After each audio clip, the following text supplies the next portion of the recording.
Uma decisão desesperada, um choque de culturas e o choro de um bebê que poderia unir ou destruir dois mundos completamente. Pode a sabedoria ancestral curar as feridas da tragédia moderna? Fique para descobrir. Que diabos é isso? As palavras explodiram na cozinha imaculada como um tiro, cada sílaba carregada de nojo e fúria. Adriano Villa-Lobos ficou paralisado na soleira da porta, sua imponente figura irradiando o tipo de raiva que parece fazer vibrar o próprio ar.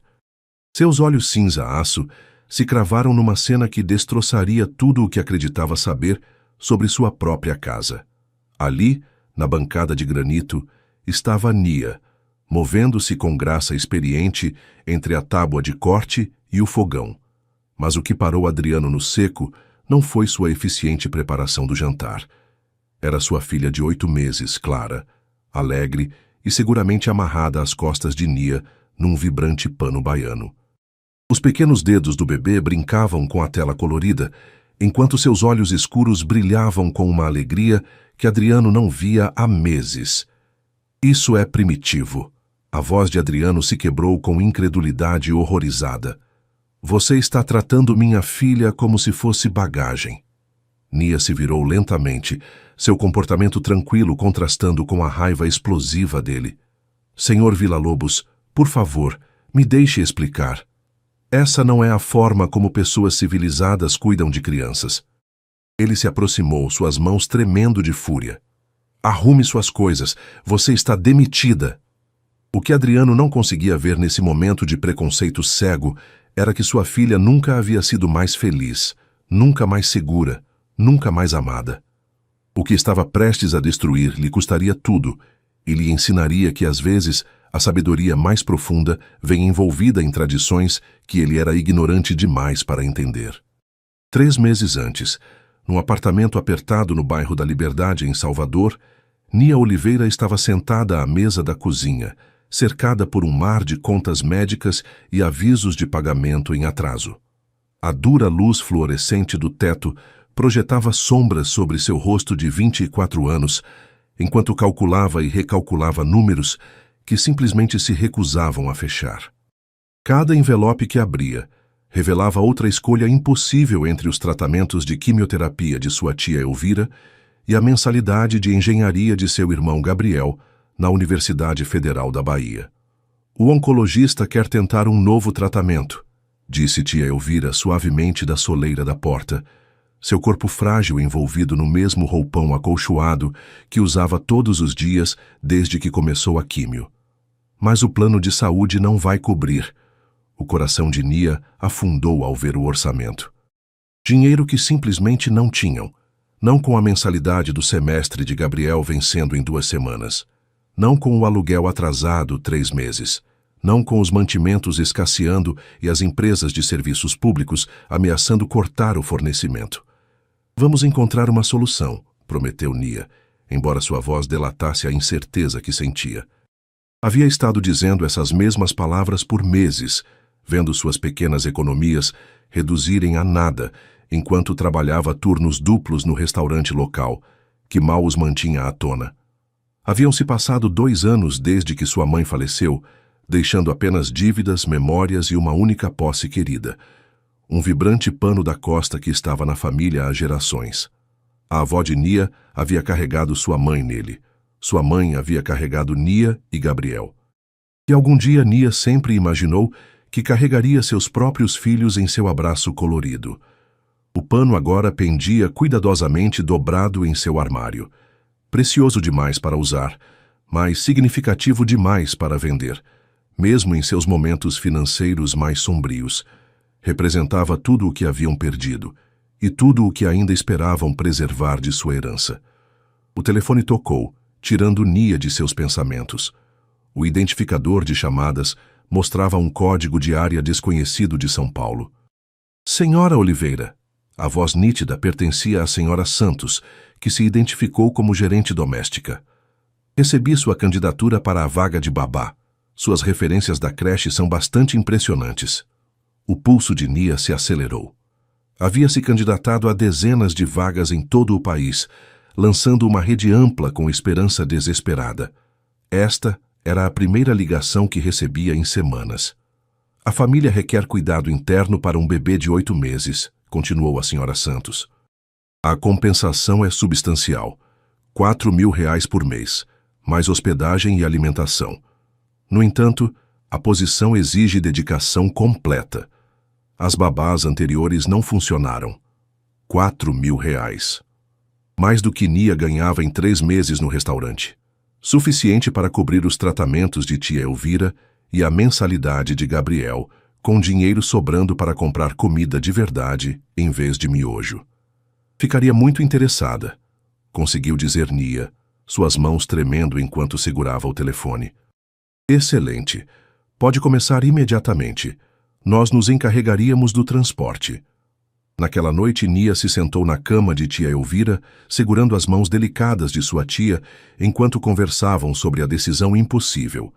Gabriel havia dirigido da universidade para o que poderia ser sua última reunião familiar em meses. Você tem que ir, insistiu tia Elvira, embora lágrimas brilhassem em seus olhos. Esta é a oportunidade pela qual temos rezado. Mas e seus tratamentos? Que importância isso tem, menina? Tenho lutado contra esse câncer há 2 anos. Algumas semanas a mais não farão diferença, mas esse dinheiro poderia mudar tudo para esta família. Tia Elvira apertou as mãos de Nia. Sua mãe gostaria que aproveitasse essa oportunidade. Gabriel assentiu relutantemente. Posso trancar a faculdade? Arrumar um emprego? De jeito nenhum, Nia o interrompeu. Você está há 6 meses de se formar. Chegamos longe demais para desistir agora. Na manhã seguinte, Nia empacotou suas poucas posses numa mala gasta. No último momento, levantou cuidadosamente o pano da costa de sua mãe do armário. Seus vibrantes azuis e dourados pareciam brilhar com a luz matinal, e quase podia ouvir a voz de sua mãe. Isso carrega o amor de gerações, minha menina. Onde quer que vá, leva nossa força com você. Dobrou-o ternamente entre suas roupas, um pedaço de casa para levar ao desconhecido. A rodoviária cheirava a diesel e desespero. Enquanto Nia abraçava tia Elvira para se despedir, tentou memorizar tudo: o aroma do perfume de sua tia, a sensação daqueles braços frágeis ao seu redor, o som de Gabriel prometendo ligar todos os dias. Amo muito vocês dois, sussurrou Nia, contendo as lágrimas. Nós também te amamos, menina, respondeu tia Elvira. Agora vá e mostre do que são feitas as mulheres baianas. O ônibus saiu de Salvador enquanto o sol subia mais alto, levando Nia em direção a um destino que não podia imaginar. Pela janela, observou como os bairros familiares se desvaneciam na distância, seus dedos traçando inconscientemente o contorno do embrulho em seu colo. Estava deixando tudo o que conhecia, todos os que amava, mas levava consigo as esperanças de sua família e a força de seus ancestrais. Em algum lugar de São Paulo, a filha de um multimilionário estava chorando. E nem Adriano Villa-Lobos nem Nia Oliveira faziam ideia de que suas vidas estavam prestes a colidir de maneiras que desafiariam tudo o que acreditavam sobre amor, família e o verdadeiro significado da civilização. 2 dias depois, Nia apertou o rosto contra a janela do táxi enquanto percorriam o reluzente distrito empresarial de São Paulo. Torres de vidro se estendiam em direção às nuvens cinzentas, suas superfícies refletindo um mundo de riqueza que só havia visto nos filmes. O motorista virou numa alameda arborizada, onde mansões se erguiam como monumentos ao sucesso, cada uma mais imponente que a anterior. É aqui, anunciou, passando por portões de ferro que se abriram automaticamente diante de uma casa que parecia desafiar a própria gravidade. A mansão de Adriano Villa-Lobos se aninhava numa colina com vista para a represa de Guarapiranga. Sua construção angular de vidro e aço se projetava sobre a água como a proa de um navio futurista. Cada linha era nítida, cada superfície imaculada, cada detalhe projetado para intimidar em vez de dar boas-vindas.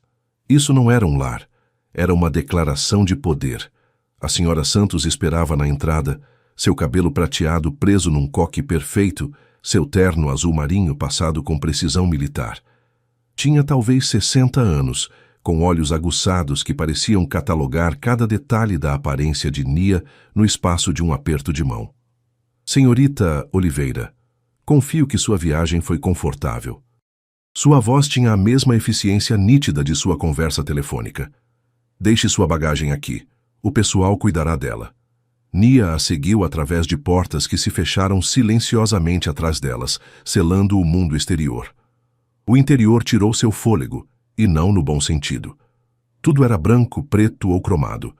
Os pisos eram de mármore polido, que refletiam seus passos como tiros no silêncio. Arte abstrata pendia em paredes que pareciam se estender para sempre. Cada peça provavelmente valia mais que o apartamento inteiro de sua família. As babás anteriores acharam o ambiente desafiador. Observou a senhora Santos enquanto caminhavam. 7 em 8 meses. O senhor Villa-Lobos tem expectativas muito específicas. 7 babás. A confiança de Nia vacilou ligeiramente, mas afastou a dúvida. Precisava deste emprego mais do que precisava de conforto. Subiram uma escada flutuante que parecia suspensa sem apoio. Cada degrau revelava novos cômodos que pareciam pertencer a revistas de arquitetura, em vez de a uma casa familiar. A cozinha era uma obra-prima da engenharia alemã. A sala de estar, disposta com móveis que pareciam lindos, mas pouco acolhedores. A sala de jantar era dominada por uma mesa que podia acomodar 20 pessoas, mas que claramente nunca hospedava jantares familiares. O senhor Villa-Lobos haverá agora, anunciou a senhora Santos, levando-a a um escritório que oferecia vista panorâmica da represa. Adriano Villa-Lobos estava de costas para elas, sua silhueta recortada contra janelões do chão ao teto. Quando se virou, Nia entendeu imediatamente por que 7 babás haviam fracassado. Era alto e imponente, seu cabelo escuro salpicado de grisalhos prematuros, seu terno perfeitamente talhado para enfatizar seu sucesso. Mas foram seus olhos que a detiveram no seco. Cinza aço carregado com o tipo de dor que se havia calcificado em algo mais duro e perigoso. Senhorita Oliveira, seu aperto de mão foi firme, mas breve. Seu sorriso praticado, mas vazio. Suponho que a senhora Santos tenha explicado nossos requisitos. Sim, senhor. Minha filha Clara requer supervisão constante. Seu horário é preciso. Alimentação a cada 4 horas, sonecas em intervalos específicos, atividades de desenvolvimento conforme as diretrizes do pediatra. Não há lugar para improvisação ou interpretação pessoal. Entregou-lhe uma pasta grossa cheia de gráficos, horários e protocolos. Tudo está documentado. Minha falecida esposa estabeleceu esses procedimentos baseando-se em extensa pesquisa. Não devem ser alterados. A dor em sua voz, quando mencionou sua esposa, era tão crua que Nia sentiu o coração se apertar. Este homem não apenas exigia perfeição, se agarrava à última conexão que tinha com a mulher que havia perdido. Entendo completamente, senhor Villa-Lobos. O berçário fica no 2º andar. Encontrará tudo o que precisa. Virou-se para a janela, dispensando-a claramente. A senhora Santos mostrará o caminho. O berçário era um santuário de boas intenções caras. Monitores de última geração rastreavam cada respiração. Móveis importados dispostos com precisão de museu. Brinquedos educativos organizados por estágio de desenvolvimento. Tudo o que um bebê poderia precisar, exceto calor, exceto amor, exceto a alegria bagunçada que as crianças requerem para prosperar. E ali, no centro de tudo, jazia Clara, de 8 meses, em seu berço de design, chorando com o tipo de desespero que vem de meses de necessidades emocionais insatisfeitas. Nia se aproximou lentamente, com o coração partido pelo som. O rosto do bebê estava vermelho de exaustão. Seus pequenos punhos se cerravam, enquanto chorava por um conforto que parecia nunca chegar. Quando Nia estendeu a mão no berço, os choros de Clara apenas se intensificaram, como se tivesse aprendido que estranhos significavam decepção. Ela tem estado assim desde... A voz da senhora Santos se desfez. Desde que perdemos a senhora Villa-Lobos. Os médicos dizem que não há nada fisicamente errado, mas ela não se vincula a ninguém. Mal dorme, mal come. O Sr. Villa-Lobos está desesperado. Nia levantou o bebê que chorava, sentindo o peso de algo mais que uma criança em seus braços. Segurava a dor de uma família, a culpa de um pai e a necessidade desesperada de uma criança pelo tipo de amor que não podia ser programado nem documentado em manual algum. Olhando para a perfeição estéril do berçário e depois para a menina inconsolável em seus braços, Nia fez uma promessa silenciosa. Encontraria uma maneira de curar esta família partida, mesmo que isso significasse desafiar tudo o que Adriano Villa-Lobos acreditava sobre cuidados infantis adequados. Nos dias seguintes, a senhora Santos revelou a verdade de partir o coração que Adriano não conseguia suportar dizer em voz alta. Sua esposa Laura havia morrido por complicações pós-parto apenas 6 semanas após o nascimento de Clara, sangrando até a morte no mesmo hospital onde sua filha havia dado seu primeiro suspiro. A tragédia havia deixado Adriano se afogando em culpa e a bebê Clara sem o vínculo precoce crucial que molda a capacidade de uma criança confiar no mundo. 8 meses, confessou a senhora Santos enquanto estavam na cozinha uma noite. Clara finalmente dormia inquieta nos braços de Nia após horas de caminhada e cantarolar suavemente. 8 meses de especialistas, consultores de sono e babás que prometeram que poderiam consertar o que a dor havia quebrado. O desfile de fracassos foi espantoso. A primeira babá havia durado 3 semanas antes de declarar Clara impossível. A segunda havia implementado um método de deixá-la chorar, que deixou o bebê gritando por horas enquanto Adriano caminhava por seu escritório atormentado pela culpa. Um psiquiatra pediátrico havia sugerido medicação para um bebê. Um especialista em sono havia instalado equipamentos de monitoramento que transformaram o berçário em algo parecido com uma instalação médica. O senhor Villa-Lobos paga pelo melhor de tudo, continuou a senhora Santos. Mas dinheiro não pode comprar o que essa menina realmente precisa. O próprio Adriano era um estudo de devastação controlada. Seguia os protocolos detalhados de cuidados infantis de sua esposa com devoção religiosa, alimentando Clara em horários rígidos, participando de atividades de desenvolvimento prescritas, mantendo a temperatura e condições de iluminação que Laura havia pesquisado obsessivamente durante sua gravidez. Mas quando Clara olhava para ele, só via um estranho cumprindo movimentos, não um pai oferecendo amor.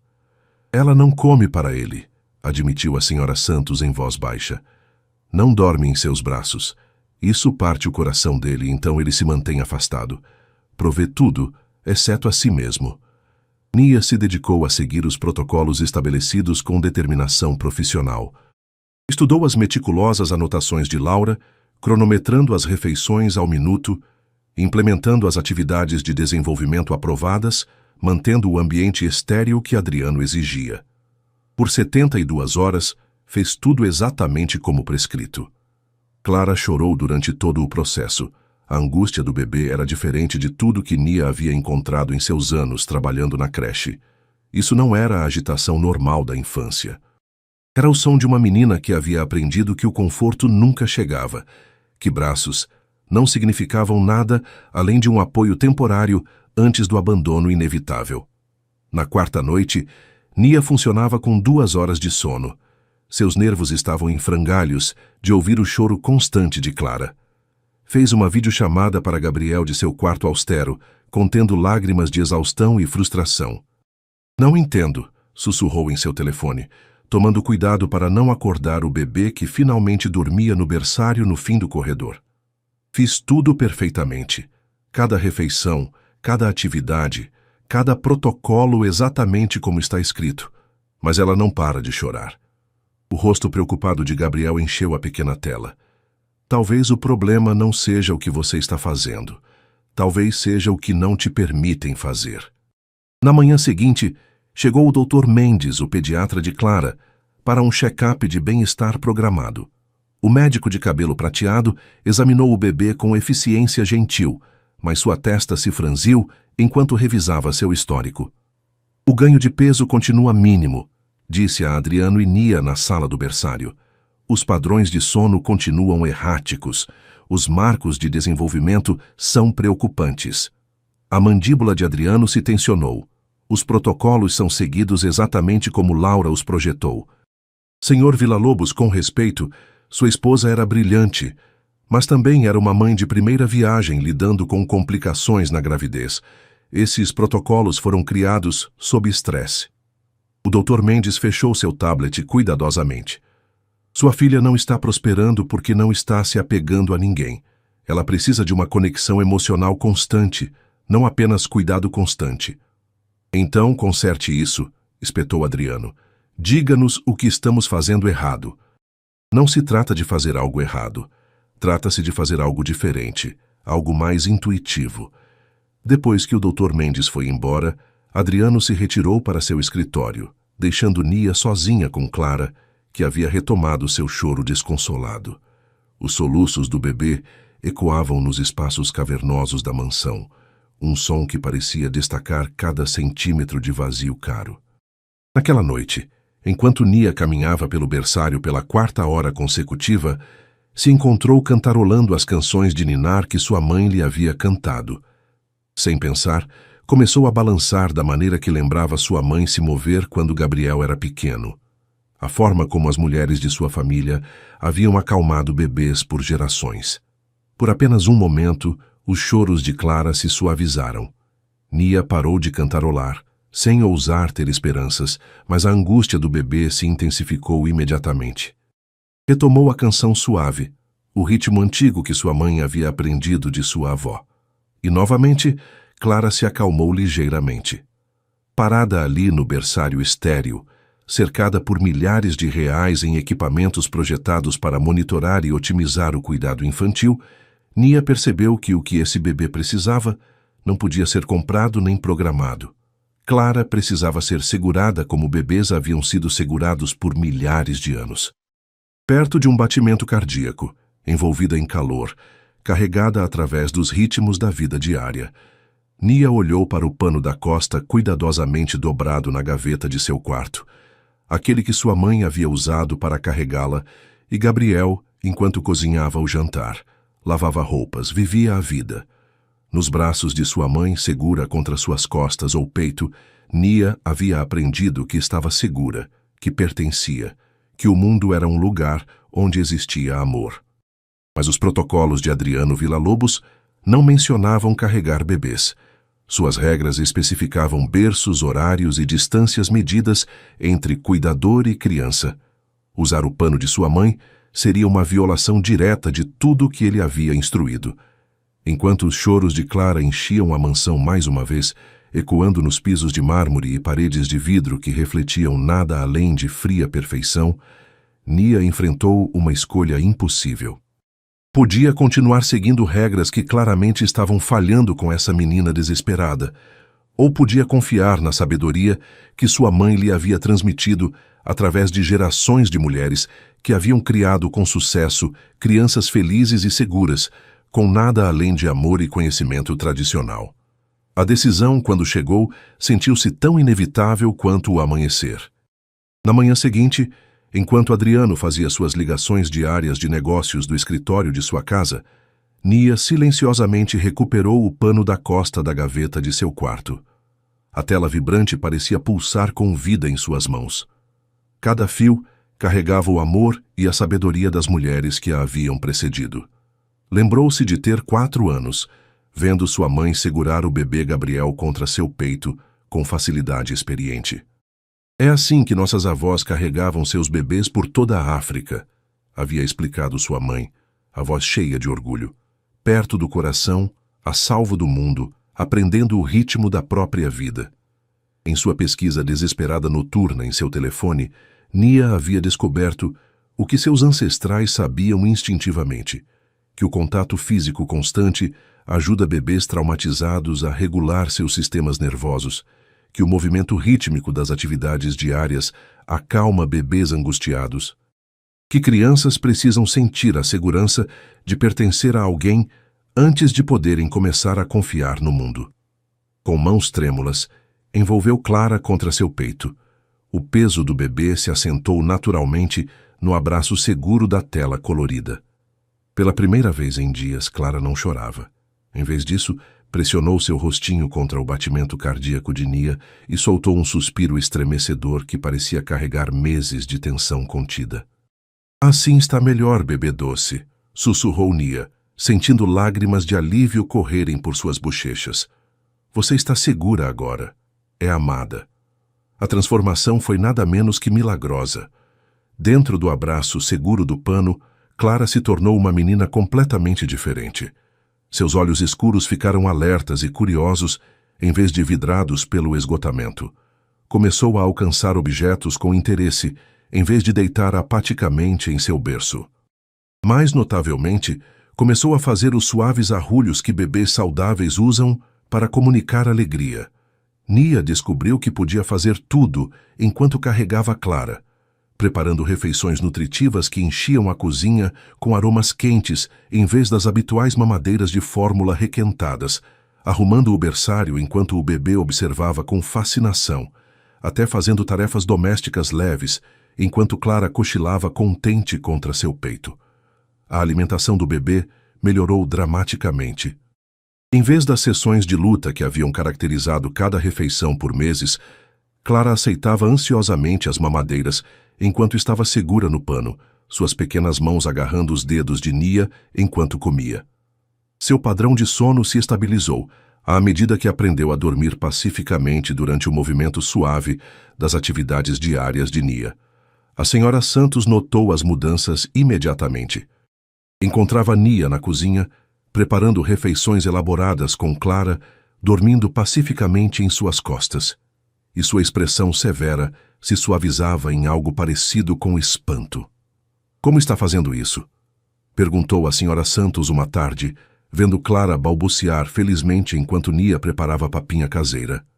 As outras babás não conseguiam fazê-la parar de chorar nem por 10 minutos. Ela só precisava se sentir segura, respondeu Nia cuidadosamente, sem mencionar o pano escondido debaixo de seu cardigã folgado. Às vezes, os velhos costumes funcionam melhor que os novos métodos. O segredo encheu Nia de orgulho e ansiedade. Durante suas videochamadas noturnas para casa, mal conseguia conter sua alegria enquanto mostrava à tia Elvira e Gabriel o bebê transformado, agora alcançando a câmera com olhos brilhantes e sorrisos genuínos. Olhe só! Exclamou tia Elvira, seu próprio rosto se iluminando, apesar de seus tratamentos em andamento. Essa bebê parece amada, verdadeiramente amada. Está ganhando peso, dormindo a noite toda, atingindo todos os marcos, relatou Nia felizmente. É como se fosse uma menina completamente diferente. Mas sob seu sucesso se escondia um medo crescente. Adriano permanecia distante, conduzindo seus negócios atrás de portas fechadas, emergindo apenas para breves interações com Clara, que seguiam seus protocolos rígidos. Elogiava os resultados de Nia, inconsciente de seus métodos. Nia vivia em terror constante de que ele descobrisse seu uso do pano da costa, e o visse como uma traição à filosofia de cuidado infantil cuidadosamente pesquisada de sua falecida esposa. Cada dia trazia nova evidência do progresso de Clara.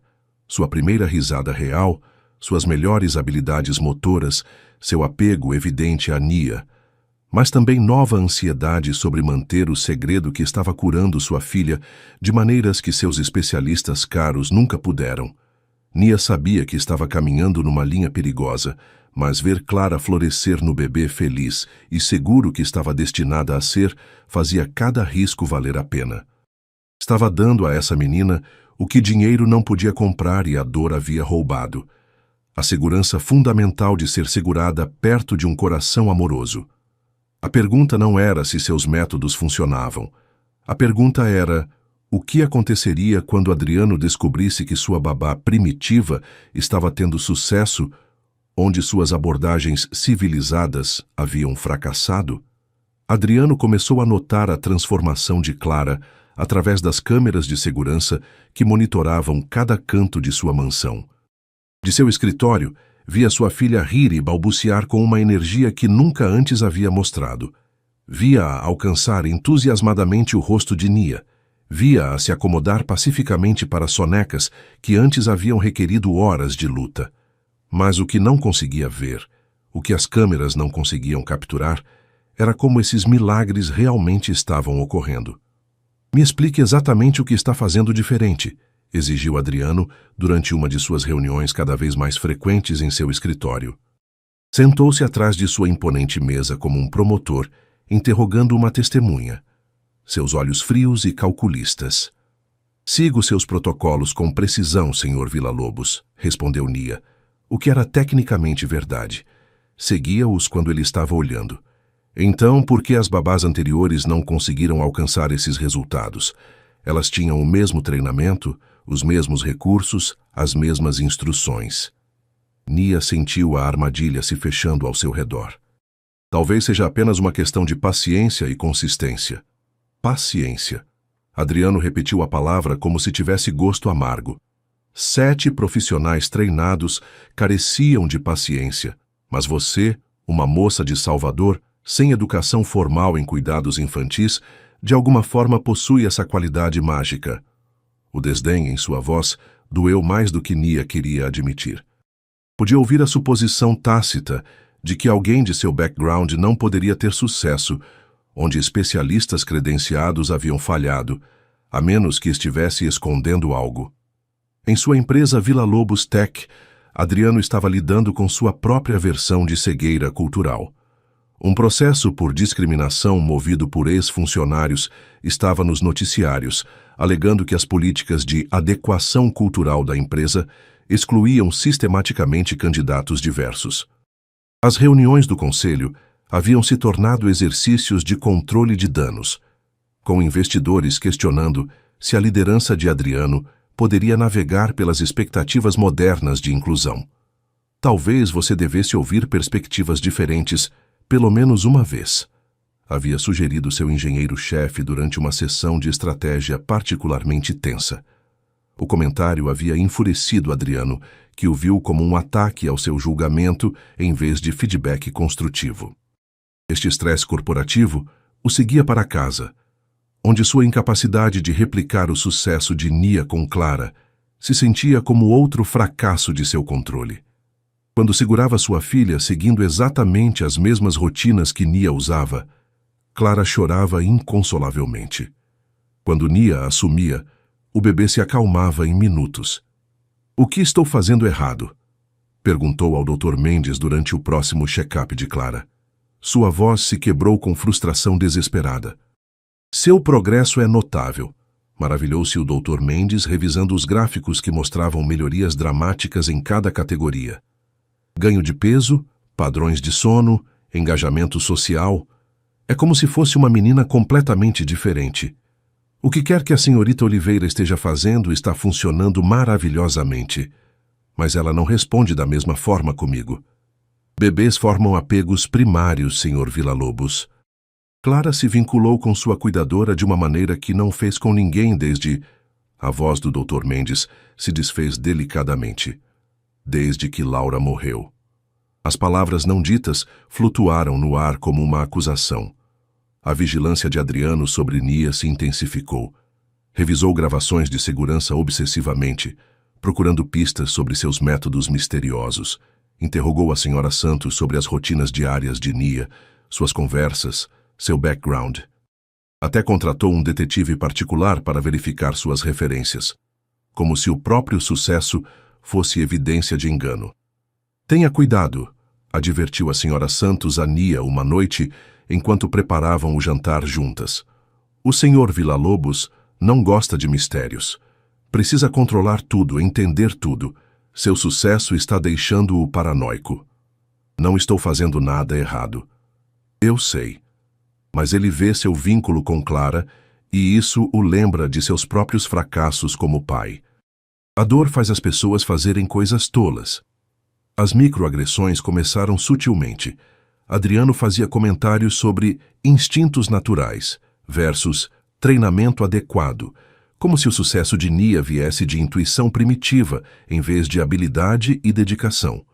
Questionou se ela estava seguindo protocolos de segurança, apesar da evidência clara de que Clara estava prosperando. Começou a cronometrar seus intervalos, monitorar suas ligações telefônicas, tratando-a como suspeita em vez da fazedora de milagres que havia salvado sua filha. Quero relatórios detalhados, anunciou uma manhã, entregando-lhe um tablet carregado com aplicativos de rastreamento. Cada refeição, cada soneca, cada interação. Documente tudo. As mãos de Nia tremeram ao aceitar o dispositivo. A coleira eletrônica parecia uma corda se apertando ao redor de seu segredo. Como poderia documentar a verdade? Que a felicidade de Clara vinha de ser carregada, como mães africanas haviam carregado seus bebês por séculos, que sua segurança vinha do contato físico constante que os protocolos de Adriano proibiam explicitamente. Tarde naquela noite, enquanto fazia uma videochamada para casa com Clara balbuciando felizmente em seus braços, Nia sentiu o peso de sua situação impossível. Algo está errado, observou tia Elvira, sua intuição aguçada apesar de seu estado enfraquecido.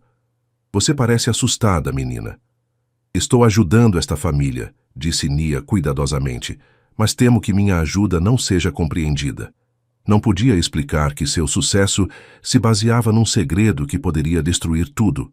Não podia dizer-lhes que os mesmos métodos que curavam esta família partida eram os mesmos que Adriano veria como evidência de sua inadequação para cuidar de sua filha. Nia olhou pela janela para a cidade reluzente, onde um bebê chorava pela única pessoa que a havia feito sentir-se segura, e soube que sua decisão já estava tomada. A reunião infernal do conselho havia durado 6 horas brutais. Adriano entrou bruscamente pela porta da frente às 4 da tarde, a mandíbula tensa pelo tipo de raiva que vem de ser encurralado por advogados, investidores e ativistas, questionando cada decisão que havia tomado como CEO. O processo por discriminação estava sangrando dinheiro e reputação, e agora seu próprio conselho sugeria que se afastasse até que fosse resolvido. Precisava de controle, precisava que seu mundo voltasse a fazer sentido. Precisava lembrar-se de que em sua própria casa, suas próprias regras ainda importavam. O som de um cantarolar chegava da cozinha, acompanhado pelo borbulhar suave de algo cozinhando no fogão. Por um momento, Adriano sentiu seus ombros relaxarem. Pelo menos aqui em seu santuário, tudo estaria ordenado e correto, de acordo com os protocolos cuidadosamente projetados de sua falecida esposa. Mas ao dobrar a esquina em direção à cozinha, seu mundo explodiu em fragmentos.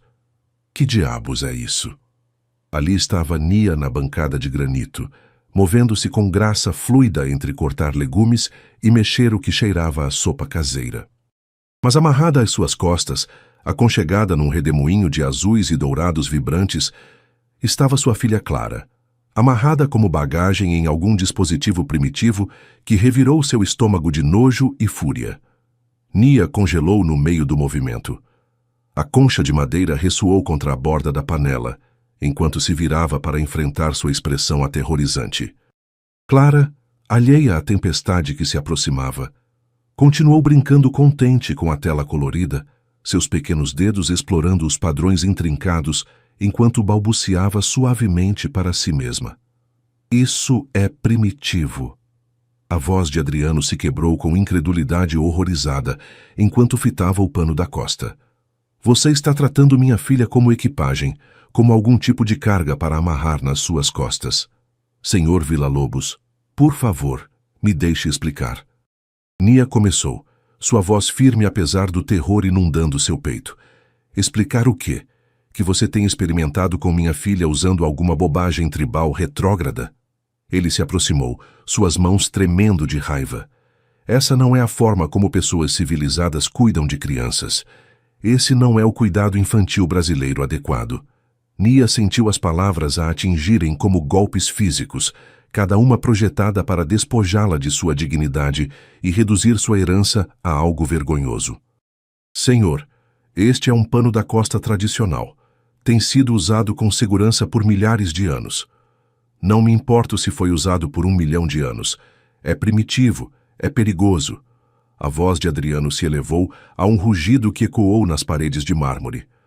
Minha esposa passou meses pesquisando os métodos adequados de cuidado infantil, consultou os melhores pediatras, os especialistas mais qualificados, criou protocolos baseados na ciência, não na superstição. Mas olhe para Clara, suplicou Nia, virando-se gentilmente para que ele pudesse ver a satisfação pacífica de sua filha. Ela está feliz, está saudável. Ela está sendo tratada como um fardo, como a carga de um selvagem. As palavras saíram de Adriano com precisão viciosa, cada uma calculada para ferir. Confiei a você a segurança de minha filha e você tem realizado experimentos primitivos pelas minhas costas. Clara começou a sentir a tensão. Seu balbucio feliz se desvaneceu em gemidos de preocupação, enquanto a raiva de seu pai encheu a cozinha com energia tóxica. Senhor Villa-Lobos, o pano é completamente seguro. Em muitas culturas, não me importam 1 centavo as outras culturas. Isso é Brasil. Esta é minha casa. E você cuidará da minha filha segundo padrões brasileiros, ou não cuidará dela de forma alguma? O racismo em suas palavras pendia nu e feio na cozinha imaculada. Nia sentiu sua própria raiva crescer, mas se forçou a manter a calma para preservar qualquer dignidade que pudesse diante de seu assalto cultural. Senhor, sua filha tem prosperado. Seu ganho de peso, seus padrões de sono, seu progresso no desenvolvimento. Arrume suas coisas. As palavras foram pronunciadas com finalidade ártica. Você está demitida. Quero você fora da minha casa em 1 hora. Enquanto Adriano tentava alcançar Clara, tentando desenredá-la do pano, os gemidos do bebê se tornaram choros de angústia. Ela se agarrou a Nia com força desesperada, seus pequenos punhos agarrando a tela que havia se tornado sua fonte de segurança e conforto. Me dê minha filha, ladrou Adriano, sua frustração aumentando enquanto os choros de Clara se intensificavam a cada tentativa de separá-la do abraço de Nia. Finalmente, liberada do pano e colocada nos braços rígidos de seu pai, a angústia de Clara alcançou níveis de partir o coração. Seu rosto ficou vermelho pelo esforço, enquanto gritava com o terror primal de uma menina sendo arrancada de sua fonte de segurança. Adriano assegurou segundo o protocolo prescrito, mas sua filha se arqueou para longe dele como se fosse um estranho, ameaçando seu mundo. A senhora Santos apareceu na porta, seu rosto pálido de choque ao presenciar a confrontação explosiva. Havia visto Adriano bravo antes, mas nunca tão cruel, nunca tão cego à evidente angústia de sua própria filha. Senhorita Oliveira, disse Nia baixinho, mantendo sua dignidade mesmo enquanto lágrimas corriam por suas bochechas. Recolherei meus pertences imediatamente. Passou por Adriano com a cabeça erguida, mesmo enquanto os gritos inconsoláveis de Clara a seguiam escada acima. Em seu quarto, empacotou cuidadosamente o pano da costa entre suas roupas, suas mãos tremendo de desolação e raiva. Havia dado a esta família tudo, suas habilidades, seu amor, sua sabedoria cultural, e foi recompensada com o tipo mais cruel de rejeição. 20 minutos depois, Nia Oliveira saiu da mansão Villa-Lobos, carregando sua única mala, deixando para trás um bebê que já estava aprendendo mais uma vez que o amor não era algo com que pudesse contar para ficar. A primeira noite sem Nia foi uma descida ao inferno. Clara gritou com o desespero cru de uma menina que havia provado a segurança apenas para tê-la arrancada de novo. Adriano caminhou pelo berçário por horas seguindo cada protocolo do manual de Laura, mas nada funcionou. O bebê, que havia estado prosperando apenas horas antes, agora rejeitava cada mamadeira, se arqueava a cada tentativa de conforto e chorava com tal intensidade que sua voz se enfraqueceu. Pela manhã, a camisa cara de Adriano estava manchada de vômito e seus olhos estavam vermelhos de exaustão. A senhora Santos o encontrou desabado na cadeira do berçário, segurando sua filha gritando com a postura derrotada de um homem vendo seu mundo desmoronar. Ela não quer comer, disse com voz rouca, não quer dormir. O que aquela mulher fez com minha filha? Ela a amou, respondeu a senhora Santos com aço silencioso em sua voz. Algo que você poderia tentar aprender. O segundo dia não trouxe alívio. Os choros de Clara ecoavam pelos corredores de mármore da mansão como uma acusação, um som que parecia destacar cada centímetro de fria perfeição que os cercava. Adriano se reportou doente no trabalho pela primeira vez em 5 anos, mas nem mesmo sua ausência pôde resolver a crise, consumindo sua empresa. Seu telefone zumbia constantemente com atualizações sobre o processo por discriminação. Os preços das ações caíam. Funcionários-chave estavam saindo. Membros do conselho agendavam reuniões emergenciais para discutir sua remoção como CEO. Tudo que havia construído estava desmoronando enquanto lutava para consolar um bebê que parecia ter esquecido que ele existia. Isso é culpa sua, espetou a senhora Santos no 3º dia. Sua reserva profissional habitual finalmente se rompeu. Você demitiu a única pessoa que podia ajudar essa menina por seus preconceitos ignorantes. Eu a demiti porque estava colocando minha filha em perigo com métodos primitivos. Primitivos? A voz da senhora Santos se elevou para igualar sua fúria. Esse bebê não parou de chorar em 72 horas. Está perdendo peso, não quer comer. Mas quando Nia estava aqui, Clara era feliz, saudável, próspera. Me diga você, qual método é mais civilizado? A visita de emergência do Dr. Mendes no 4º dia confirmou os piores temores de Adriano. Clara havia perdido quase meio quilo. Sua privação de sono estava alcançando níveis perigosos, e sua regressão era tão severa que hospitalização estava se tornando uma possibilidade real. Já vi falhas de desenvolvimento antes, disse o Dr. Mendes sombriamente enquanto examinava o bebê apático. Mas nunca tão rápido ou tão severo. O que mudou em seu ambiente? Adriano não se atreveu a admitir a verdade, que havia demitido a única pessoa que podia consolar sua filha porque havia ficado nojento com seus métodos. Naquela noite, sozinho em seu escritório, enquanto os choros de Clara ecoavam do andar de cima, Adriano finalmente fez o que o desespero o forçou a fazer: pesquisar. Digitou "carregar bebês africano" em seu computador com dedos trêmulos, esperando encontrar confirmação de suas crenças sobre práticas primitivas. Em vez disso, encontrou estudos revisados por pares da Faculdade de Medicina da USP sobre os benefícios de carregar bebês, pesquisas da Sociedade Brasileira de Pediatria apoiando o contato físico constante para bebês traumatizados, artigos de psicólogos do desenvolvimento explicando como o carregar tradicional promove apego seguro, regula sistemas nervosos infantis e apoia desenvolvimento cerebral saudável. Cada busca o levava mais profundamente a uma realização devastadora. O método primitivo que havia desprezado estava apoiado por mais evidência científica que qualquer um dos protocolos caros de sua esposa. O carregar tradicional africano tem sido praticado com sucesso por milênios, dizia um artigo de revista. Pesquisas recentes confirmam que o contato físico constante promove desenvolvimento infantil ótimo, particularmente em casos de trauma precoce ou dificuldades de apego. Adriano fitou a tela de seu computador, sentindo sua visão de mundo desmoronar com cada benefício documentado. Nia não havia estado experimentando com sua filha. Havia estado curando-a usando métodos que eram mais antigos, mais sábios e mais eficazes que qualquer coisa que seu dinheiro pudesse comprar. Havia destruído a felicidade de sua filha por sua própria ignorância cultural. O relatório do detetive particular chegou na manhã seguinte, confirmando o que Adriano já sabia que encontraria.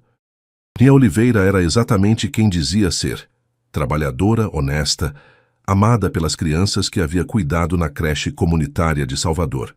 Seus antigos supervisores a descreveram como intuitiva, carinhosa e dotada com crianças que haviam experimentado traumas. Uma carta de recomendação fez o peito de Adriano se apertar de vergonha. Nia tem uma habilidade notável para ajudar crianças com dificuldades a se sentirem seguras e amadas. Parece entender instintivamente o que cada criança precisa para se curar. Rastrear Nia exigiu engolir o que restava de seu orgulho. Ela estava ficando num hotel barato, perto do aeroporto de Congonhas, provavelmente planejando voltar para Salvador no próximo ônibus disponível. Adriano se sentou em seu carro diante do prédio decrépito por 20 minutos, ensaiando palavras que nunca poderiam expressar adequadamente seu arrependimento. Quando finalmente ligou para seu quarto, sua voz se quebrou antes que pudesse falar. Nia, é Adriano. Adriano Villa-Lobos. O silêncio se prolongou tanto que pensou que ela poderia desligar. Preciso me desculpar. Preciso perguntar. Você consideraria voltar? Senhor Villa-Lobos. Ela não para de chorar. Não quer comer. Os médicos estão falando de hospitalização. Sua voz se rompeu completamente. Eu estava errado sobre tudo. Por favor, minha filha precisa de você. Em Salvador, quando Nia ligou para casa para explicar o que havia acontecido, a fúria na voz enfraquecida de tia Elvira foi mais feroz que qualquer tempestade. Esse homem chamou a sabedoria de nossa família de primitiva depois que você salvou sua filha. A raiva de Gabriel ardeu ainda mais através do telefone. Não se atreva a voltar lá, Nia. Volte para casa onde as pessoas te respeitam. Mas Nia olhou pela janela de seu hotel para a cidade reluzente, onde um bebê chorava, pela única pessoa que a havia feito sentir-se segura, e soube que sua decisão já estava tomada. Tenho condições, disse Nia quando voltou à mansão na manhã seguinte, sua voz firme apesar do campo de batalha emocional em que estava entrando. Adriano estava em seu saguão, parecendo um homem que havia envelhecido anos em 5 dias. Seu cabelo, usualmente perfeito, estava desarrumado, sua camisa amarrotada, e seus olhos tinham o desespero oco de alguém que finalmente havia entendido o verdadeiro custo de seu preconceito. Qualquer coisa, disse imediatamente. O que você precisar. Primeiro, você nunca mais se referirá às minhas tradições culturais como primitivas ou selvagens. O que pratico vem de milhares de anos de cuidado infantil bem-sucedido e merece seu respeito. Adriano assentiu, a vergonha tingindo suas bochechas. Segundo, quero um pedido de desculpas formal, não apenas para mim, mas para minha família, que você insultou com sua ignorância. Claro, absolutamente. E terceiro, continuou Nia, sua coragem crescendo com cada demanda, se vou ajudar a curar sua filha, você vai aprender por que meus métodos funcionam. Chega de protocolos cegos. Chega de se recusar a entender. O que se seguiu foi uma educação que transformou não apenas a compreensão de Adriano sobre cuidados infantis, mas toda a sua visão de mundo. Nia não apenas explicou o carregar de bebês africano, ensinou-lhe sobre a ciência por trás do contato pele a pele, os benefícios neurológicos do movimento rítmico e a importância psicológica do apego seguro para bebês traumatizados. Adriano, o homem que havia construído um império tecnológico através de análise rigorosa, aplicou essa mesma intensidade intelectual para compreender o que havia descartado como superstição. Leu artigos de pesquisa sobre práticas tradicionais de cuidado infantil. Consultou psicólogos do desenvolvimento sobre teoria do apego e lentamente começou a entender como sua rigidez impulsionada pelo luto havia impedido que sua filha se curasse. A próxima visita do Dr. Mendes se tornou uma celebração em vez de uma sessão de gestão de crise. Clara, mais uma vez segura sob os cuidados de Nia e prosperando no pano da costa, não apenas havia recuperado seu peso perdido, mas estava superando todos os marcos de desenvolvimento. Seu engajamento social era notável, seus padrões de sono perfeitos, sua alegria contagiosa. Nunca vi uma mudança tão dramática. Maravilhou-se o Dr. Mendes, vendo Clara balbuciar felizmente enquanto estava segura contra o peito de Nia. Senhorita Oliveira, estaria disposta a falar em nossa conferência pediátrica sobre métodos tradicionais de cuidado infantil? A comunidade médica precisa ouvir sobre isso. A transformação de Adriano se estendeu além de seu lar. O processo por discriminação na Villa-Lobos Tech o havia forçado a examinar a cultura de sua empresa com a mesma honestidade brutal que havia aplicado a seus preconceitos pessoais. Trouxe Nia como consultora. Seus insights sobre viés inconsciente e pontos cegos culturais se mostraram inestimáveis para remodelar políticas corporativas. Você assume que competência se parece com você, explicou Nia durante uma apresentação na sala do conselho, que deixou executivos se contorcendo em suas cadeiras de couro. Quando alguém tem sucesso de forma diferente do que você espera, você questiona seus métodos em vez de examinar suas suposições. As mudanças foram notáveis. A Villa Lobos Tech implementou práticas de contratação inclusivas que atraíram talentos de backgrounds que Adriano nunca havia considerado. As equipes de desenvolvimento de produtos se tornaram mais inovadoras quando incluíram perspectivas de diferentes culturas e comunidades. A reputação da empresa começou a se recuperar à medida que diversidade genuína substituiu gestos performáticos. "Você salvou mais que minha filha", disse Adriano a Nia uma noite, enquanto observavam Clara brincar contente no chão do berçário. "Salvou minha empresa, minha compreensão do mundo, talvez até minha alma." Sua parceria profissional estava se tornando algo mais profundo.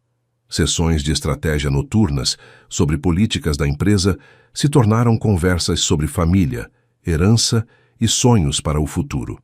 Adriano se encontrou genuinamente curioso sobre a vida de Nia em Salvador, as lutas de sua família e as tradições culturais que haviam moldado sua sabedoria. O convite para a tia Elvira e Gabriel visitarem São Paulo para o Dia de Ação de Graças foi ideia de Adriano.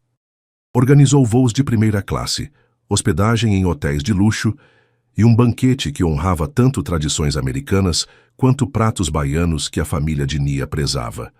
Vendo tia Elvira, agora respondendo bem aos tratamentos contra o câncer que Adriano havia discretamente se oferecido para financiar, segurar Clara enquanto estava envolvida na tela colorida que uma vez o havia horrorizado, Adriano sentiu algo mudar em seu peito. O bebê arrulhava e alcançava o rosto da senhora idosa com total confiança, segura sabendo que estava cercada de amor. Sua avó estaria tão orgulhosa, sussurrou tia Elvira para Nia, lágrimas correndo por suas bochechas enquanto Clara agarrava seu dedo. "Veja como você trouxe cura para esta família." Gabriel, agora trabalhando remotamente para a Villa Lobos Tech depois que Adriano o recrutou pessoalmente, observava sua irmã com admiração evidente. "Você não apenas encontrou um emprego, Nia. Encontrou sua vocação." Naquela noite, enquanto as famílias compartilhavam histórias durante o jantar, Adriano se encontrou estudando o rosto animado de Nia enquanto ela descrevia sua infância em Salvador, sua inteligência, seu calor, sua força inabalável diante da adversidade. Qualidades que quase havia destruído por sua cegueira. Agora o atraíam como gravidade. Quando seus olhares se encontraram do outro lado da mesa, algo passou entre eles, que não tinha nada a ver com o empregador e empregada, e tudo a ver com duas pessoas que haviam aprendido a ver além de suas diferenças em direção às verdades mais profundas que os conectavam. A senhora Santos, observando da porta da cozinha, sorriu pela primeira vez em meses. A mansão finalmente soava como um lar, cheia de risadas, conversas e a presença gentil de um bebê que sabia que era amada. Um ano depois, Nia Oliveira se apresentou diante da Câmara de Comércio de São Paulo como a recém-nomeada diretora de integração cultural da Villa Lobos Tech, aceitando um prêmio por liderança inovadora em diversidade. A empresa que uma vez enfrentou processos por discriminação, agora era estudada por escolas de negócios, como modelo de excelência inclusiva. "Verdadeira diversidade não se trata de marcar caixinhas", disse Nia à audiência, sua voz carregando a confiança de alguém que havia transformado dor pessoal em propósito profissional. "Trata-se de reconhecer que sabedoria vem de lugares inesperados, que diferente não significa inferior, e que nossas maiores inovações ocorrem quando aprendemos com as forças uns dos outros." Na audiência, Adriano observava com orgulho que ia muito além da admiração profissional. A mulher que uma vez havia sido sua funcionária havia se tornado sua parceira em todos os sentidos que importavam, nos negócios, na criação de filhos e cada vez mais nos momentos silenciosos, quando suas conversas se estendiam até altas horas da noite. Clara, agora caminhando com confiança aos 19 meses, havia se tornado uma menina notavelmente segura e feliz. Corria facilmente entre seus dois pais, igualmente confortável nos braços de Adriano e no pano tradicional de Nia. Suas avaliações de desenvolvimento surpreendiam pediatras que documentavam habilidades sociais excepcionais, regulação emocional e desenvolvimento cognitivo. É uma das meninas com apego mais seguro que já avaliei, relatou o Dr. Mendes durante uma visita de rotina. O que quer que vocês dois estejam fazendo está funcionando maravilhosamente. A mansão de São Paulo havia se transformado tão completamente quanto seus habitantes. A arte afro-brasileira agora adornava as paredes junto a peças contemporâneas, criando um diálogo visual entre culturas. A cozinha estéril havia se tornado o coração do lar, cheia dos aromas tanto da comida caseira baiana quanto de pratos tradicionais africanos. Risadas ecoavam em corredores que uma vez só haviam conhecido o som do silêncio caro. A mudança de tia Elvira para São Paulo marcou outro marco na cura da família. Seus tratamentos contra o câncer haviam sido bem-sucedidos e Adriano havia discretamente organizado para que recebesse cuidados contínuos nas melhores instalações médicas de São Paulo. Agora vivia na ala de hóspedes da mansão, sua presença trazendo o calor de uma família estendida que a casa sempre havia carecido. Nunca pensei que viveria para ver minha sobrinha neta caminhar, disse tia Elvira uma noite, vendo Clara andar entre os adultos com alegria intrépida. Esta menina sabe que é amada por todos nesta sala. A formatura de Gabriel na UFBA se tornou uma celebração para ambas as famílias. Adriano os levou todos de avião para Salvador, onde vibraram, enquanto o jovem aceitava seu diploma de engenharia com honras. A oferta de emprego da Villa Lobos Tech havia estado esperando antes mesmo de Gabriel se formar, mas ele a ganhou por mérito, não por caridade. Você não está me contratando porque sou irmão da Nia, havia insistido Gabriel durante sua entrevista. Estou te contratando porque você é brilhante, respondeu Adriano. O fato de ser irmão da Nia apenas me faz confiar ainda mais no meu julgamento. O pedido em casamento chegou numa tarde tranquila de domingo, no final da primavera. Adriano havia planejado algo elaborado, algo condizente com sua riqueza e status. Mas quando viu Nia lendo para Clara no berçário, ambas envolvidas na luz do entardecer que entrava pelas janelas que não pareciam mais frias, percebeu que o momento perfeito já estava acontecendo. Case comigo, disse simplesmente, ajoelhando-se ao lado da cadeira de balanço onde ela segurava sua filha. O anel que ofereceu era lindo, mas foi o segundo anel que fez Nia perder o fôlego. Uma aliança elaborada em ouro que incorporava padrões de joalheria tradicional africana, projetada para honrar sua herança em vez de substituí-la. Quero passar minha vida aprendendo com você, continuou Adriano, sua voz densa de emoção. Quero que Clara cresça conhecendo suas duas culturas, falando suas duas línguas, entendendo que o amor vem em muitas formas, mas sempre requer respeito. Seu casamento, 6 meses depois, foi uma celebração que nenhuma das duas culturas poderia ter imaginado sozinha. Tambores tradicionais africanos acompanhavam um quarteto de cordas. Nia usou o pano de sua mãe, transformado numa impressionante faixa de casamento, enquanto Adriano honrou a memória de sua falecida esposa com um momento de silêncio que reconhecia o passado enquanto abraçava o futuro. A cerimônia foi realizada no jardim da mansão, agora transformado com plantas que refletiam tanto tradições africanas quanto brasileiras. Entre os convidados estavam executivos de tecnologia e líderes comunitários de Salvador, pediatras e antigos colegas de Nia da creche comunitária, a senhora Santos, promovida a chefe de operações do lar, e o Dr. Mendes, que havia se tornado amigo da família. 2 anos depois, quando nasceu o pequeno Adriano Júnior, entrou num mundo já preparado para celebrar sua dupla herança.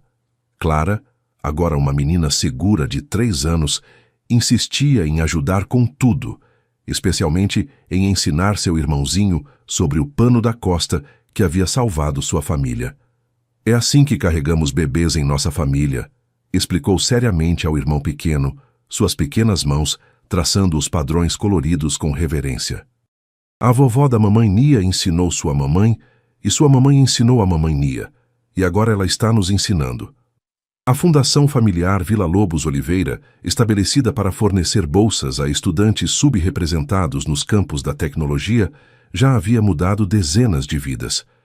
Mas seu maior sucesso não se media em bolsas concedidas ou carreiras lançadas. Media-se no som da risada de crianças ecoando numa casa que havia aprendido a diferença entre riqueza e abundância, entre perfeição e amor. Parado em seu jardim uma noite, vendo Clara ensinar ao pequeno Adriano as palavras para as cores, tanto em português quanto no idioma africano que Nia havia estado aprendendo junto com ela, Adriano se maravilhou de como completamente sua compreensão de civilização havia se transformado. O cuidado infantil mais avançado do mundo, agora sabia, não se encontrava em equipamentos caros ou protocolos rígidos. Encontrava-se na sabedoria ancestral de manter crianças perto, de carregá-las pela vida com amor, de ensinar-lhes que pertencem a uma família e herança que se estende através de gerações de mulheres que haviam sabido como nutrir o futuro. E às vezes, se você tivesse muita sorte, essa sabedoria vinha envolvida em cores vibrantes, carregada por alguém corajoso o suficiente para desafiar tudo que você acreditava saber sobre amor. O escritório de Nia na sede da Vila Lobos Tech, em São Paulo, estava repleto de arte afro-brasileira e plantas que lembravam sua Salvador natal. Como diretora de diversidade e inclusão, havia transformado não apenas uma empresa, mas toda uma indústria. Sua palestra TED sobre sabedoria ancestral na era digital havia sido vista por milhões e universidades de todo o Brasil a convidavam para falar sobre liderança inclusiva. Mas seu maior orgulho não eram os prêmios na parede ou as manchetes de jornal. Era a foto em sua mesa, Clara, agora de 6 anos, carregando seu irmãozinho de 3 anos no mesmo pano da costa que havia curado uma família. "Mamãe", disse Clara entrando no escritório depois da escola. "Hoje ensinei minha professora sobre como bebês são carregados na África. Ela disse que vai pesquisar sobre isso." Nia sorriu, abraçando sua filha, porque Clara era sua filha em todos os sentidos que importavam. "E o que você disse a ela?" "Que amor não tem cor, não tem jeito certo ou errado. Só tem que ser verdadeiro." Naquela tarde, no caminho para casa, pararam no mesmo bairro do Capão Redondo, onde Adriano havia encontrado Nia anos atrás. Agora, havia uma creche comunitária ali, financiada pela Fundação Vila Lobos Oliveira, onde crianças de todas as origens aprendiam sobre suas diferentes culturas. "Papai", disse o pequeno Adriano do banco de trás, "por que a vovó Elvira sempre chora quando conta a história de como vocês se conheceram?" Adriano olhou pelo retrovisor para seus 2 filhos. Clara, com seus cabelos cacheados presos em tranças coloridas. Adriano Júnior com seus olhos curiosos e sorriso travesso. Porque às vezes, as melhores histórias começam com muita tristeza, mas terminam com muito amor. "Como um conto de fadas?", perguntou Clara. "Melhor que um conto de fadas", respondeu Nia entrelaçando seus dedos com os de Adriano, "porque é real." 10 anos depois do primeiro encontro explosivo na cozinha, a mansão Vila Lobos Oliveira estava cheia de vida para a festa de aniversário de Clara. Crianças corriam pelo jardim, algumas carregadas em panos coloridos por seus pais, outras brincando livremente na grama. Era uma mistura perfeita de culturas. Executivos de tecnologia conversando com artistas de Salvador, pediatras trocando receitas com benzedeiras, crianças falando português, inglês e iorubá no mesmo playground. Tia Elvira, agora uma senhora robusta de 80 anos, estava sentada debaixo de uma árvore, contando histórias para um grupo de crianças fascinadas. Sua luta contra o câncer havia terminado em vitória total, e ela se deliciava sendo a matriarca de uma família que crescera muito além do que jamais sonhara. Gabriel, agora chefe da Vila Lobos Tech e pai de gêmeas, observava sua irmã com admiração infinita. Nia havia se tornado mais que uma executiva bem-sucedida. Era uma ponte entre mundos, uma prova viva de que diferenças podiam ser forças quando abraçadas com amor. "Você lembra?", disse Gabriel a Adriano enquanto observavam as crianças brincarem, "quando você pensou que nossa cultura era primitiva?" Adriano riu, mas era uma risada cheia de humildade genuína. Eu era o primitivo. Achava que civilização era sobre tecnologia e dinheiro. Não sabia que era sobre amor e sabedoria. À medida que o sol se punha sobre São Paulo, a família se reuniu no jardim para a tradicional roda de capoeira que encerrava toda a celebração. Clara, agora uma jovem confiante de 15 anos, liderava o grupo com movimentos graciosos que honravam tanto sua herança africana quanto seu futuro brasileiro. Adriano Júnior, aos 12 anos, tocava berimbau com a habilidade de alguém nascido na tradição. As filhas gêmeas de Gabriel dançavam ao lado, suas risadas misturando-se com a música ancestral. No centro da roda, Nia segurava sua filha mais nova. Maria Esperança, de 2 anos, nascida 3 anos após Adriano Júnior, no mesmo pano da costa que havia salvado Clara. Este pano, disse Nia para a família reunida, carregou 5 gerações de crianças. Minha bisavó na Bahia, minha avó, minha mãe, eu e agora nossos filhos. Cada criança que tocou essa tela aprendeu que amor não conhece fronteiras. Adriano se aproximou de sua esposa e filha mais nova, envolvendo-as num abraço que incluía toda sua família estendida. Olhou ao redor para as faces sorridentes, negras, brancas, mestiças, todas unidas pelo amor que haviam escolhido construir juntos. Obrigado, sussurrou para Nia, por me ensinar que força real vem da humildade de aprender. Obrigada a você, ela respondeu, por ter coragem de mudar. Enquanto as estrelas apareciam sobre São Paulo, a música continuou, as crianças riram. E uma família que havia nascido da colisão de 2 mundos diferentes celebrou a verdade que haviam aprendido juntos. Que amor é a única linguagem que todos entendem. Que sabedoria pode vir embrulhada nas tradições mais simples. E que, às vezes, as melhores famílias são aquelas que escolhemos construir com coragem, respeito e a disposição de ver beleza onde antes só víamos diferença. O pano que havia curado uma família continuaria curando por gerações vindouras, carregando não apenas bebês, mas esperança, tradição e a promessa de que o amor sempre encontra um caminho. Algumas histórias terminam, outras simplesmente continuam crescendo nos corações de quem as vive. Esta é uma história que não tem fim, porque o amor verdadeiro é eterno e a sabedoria ancestral nunca morre, apenas encontra novas formas de florescer.